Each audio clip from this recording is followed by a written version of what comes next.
Assalamu alaikum rahmatullahi ta'ala wabarakatuh. Maalin wanaagsan, kulanti wanaagsan. Today ashirkeena wuxuu ku saabsan inshallah lecture about the duty of a student.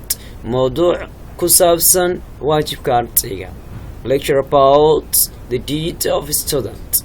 Dear priorities, walaalihii qaaliga ahow, today maanta I am gonna suggest here waxaan doonayaa halka inaan ka soo jeediyo lecture about mawduuc ku saabsan the duty of a student, waajibka ardayga.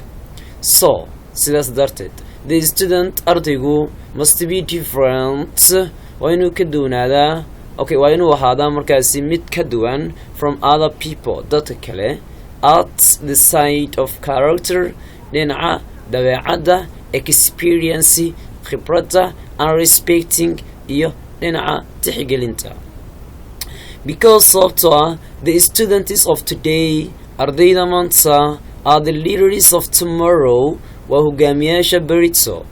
As we know, sidaan ognahayna, the students learn something at school, ardaydu waxay wax ka bartaan school. So that, sidaas darteed, it is shame for the good student, ceebay ku tahay ardayga wanaagsan to refuse inuu diido or reject inuu diido markaasi the order amarka of the teacher ee macalinka.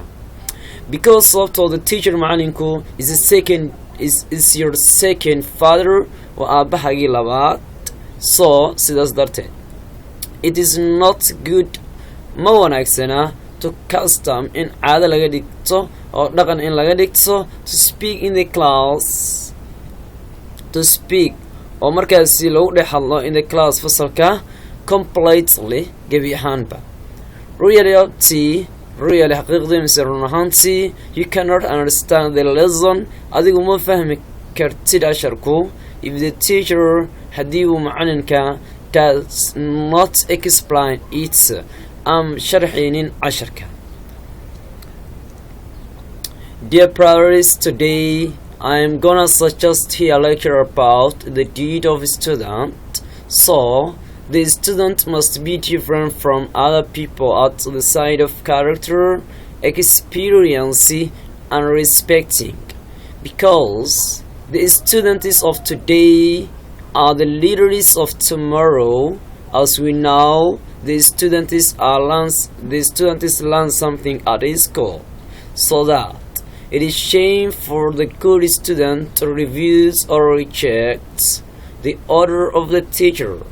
Because the teacher is your second father, so it is not good to constantly speak in the class completely.